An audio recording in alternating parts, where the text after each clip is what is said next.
Hey everybody, and welcome back to Exploring Temecula. Today we are going to go over the pros and cons of living in 55 and older communities.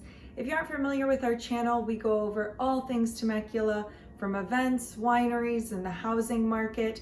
We also now have a home search located in the description, so go ahead and check that out if you'd like, and subscribe if you like this video. And without further ado, we'll go ahead and get into the video. So, of course, one of the biggest things that you need to know about moving into a 55 and older community is the fact that, of course, you have to be 55. So you have to be 55 years old to be a qualifying senior. Basically, what that means is if you're 55 years or older, you qualify for you and your spouse, regardless of their age. Now, if you want someone else to move in with you, they would have to follow the California guidelines, which would be they have to be either over 45, they can be like I said, a spouse, or a child or grandchild that has some sort of disability, and so that's why they need to live with you. Or you can have someone live with you if they're the primary economic or physical supporter for you. So they either are the one who makes all of the money that keeps you alive, or you physically need someone else to live with you. So they would have to fall under one of those categories. No one else would be able to be a permanent resident with you. So let's go into that. The pro of that is, of course, if you're looking for a really quiet community, somewhere that you're not going to have children running around all of the time or giant parties going on in the backyard every Friday. These communities do tend to be a lot quieter, a lot more peaceful. You also have a lot more chances to make friends with your neighbors because everyone else is also over 55. They're typically retired, they have a lot of time, you have a lot of time, and you're in the same age range, so it's a lot easier to make friends with everyone that you're living around. Now the con of that would be if you did have a family member, let's say a grandchild, that lost their job or came on hard times and needed to move in with you, that's just not going to be an option for you. They can come and stay, a couple nights, things like that, but a lot of times these senior communities are pretty strict with their guidelines, so you will have to follow all of those guidelines. Another possible con for the age requirement is the fact that, let's say if you're closer to more in the 55 to 60 range, there is a chance that all of your fellow residents are going to be about 20 years older than you, 15, 20 years. There's really no way to know for sure the median age of the other residents in your 55 and older community. Normally there's, a pretty good range, but really you never know.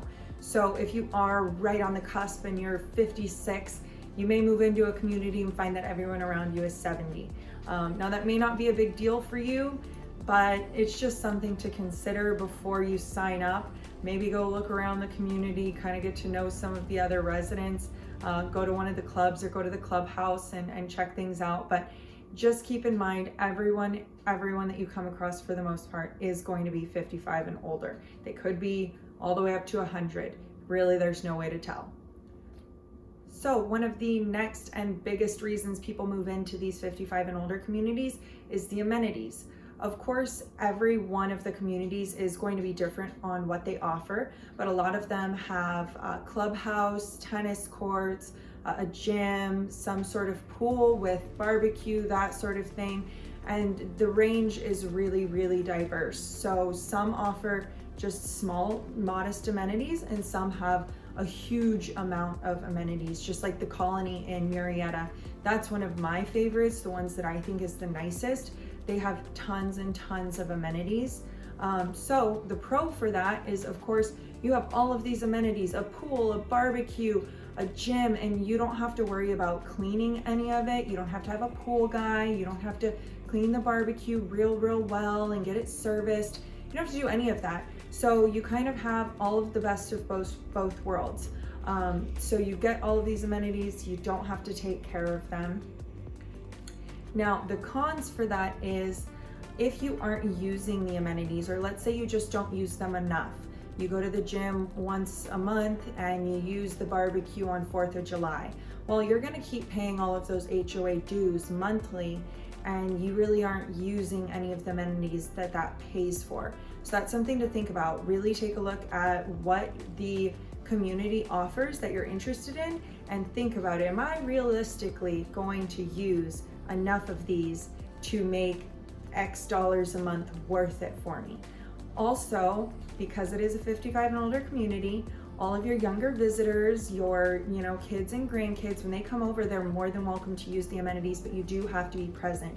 That's basically across the board for all of the different communities. They don't like your friends and family members who aren't residents and who aren't 55 to be using those amenities without you.